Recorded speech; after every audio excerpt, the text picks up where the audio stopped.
Te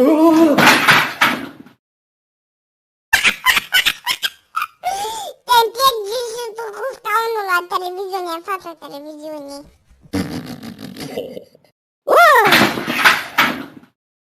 Eu ca cum a pișit tu de pe scaun. Ei mai, lasă-mă. Da și tot acolo, răspunde odată.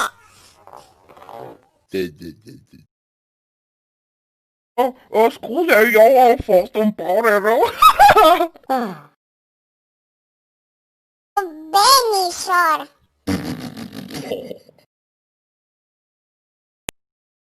Mă, Ben, nu ți rușine să faci atâta tambal în fața televiziunii? Uite, râd oamenii de tine. E, mai taci în gură că se uită așa.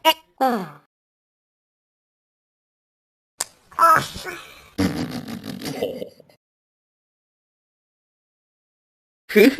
O să-ți te fac să... Ești acolo.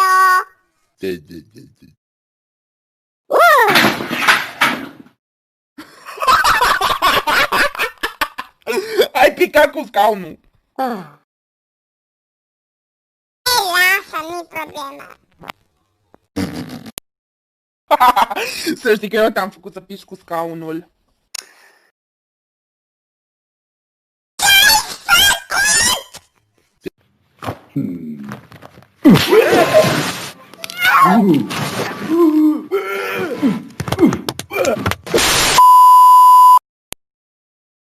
Ne pare rău pentru asta, a fost numai o problemă de înceartă cu noi doi. O, Doamne, nici nu ești bun pentru televiziune.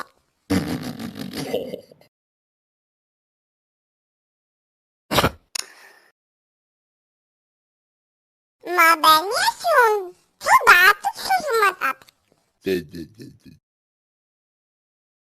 Ce ai zis acolo?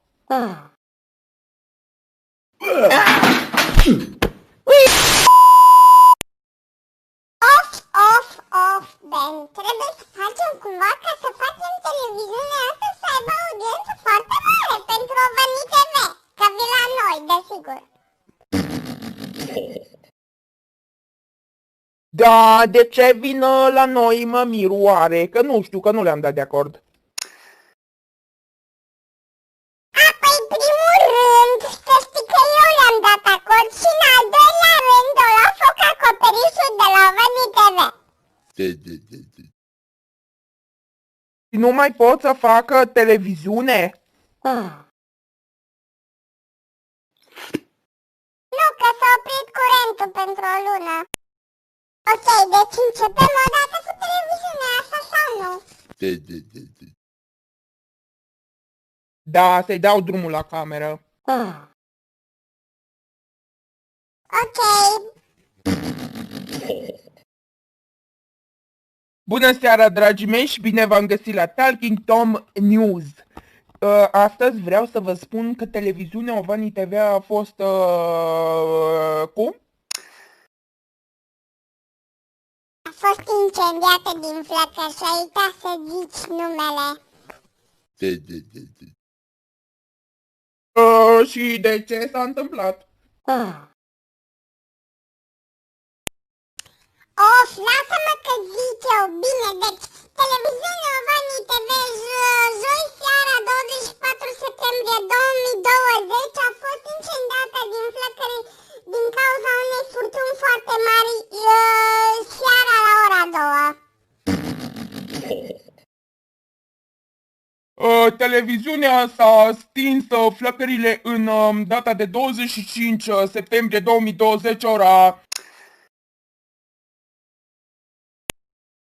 Ora 6 dimineața.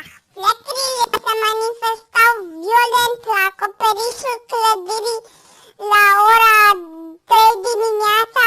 Pompierii au venit și flăcările erau până în spațiu, cred. Nu în spațiu, erau vreo 3 metri în sus flăcările. Vă arătăm imediat un videoclip emoționant. Joi seara 24 septembrie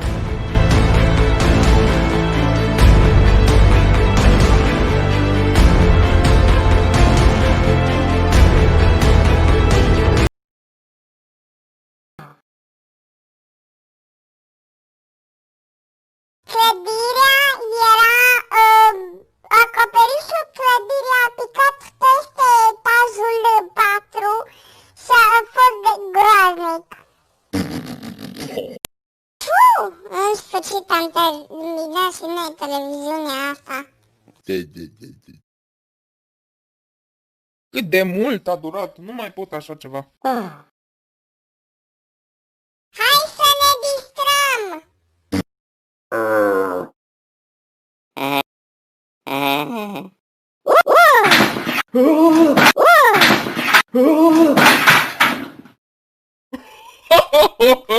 Ce-ai picat tu cu scaunul?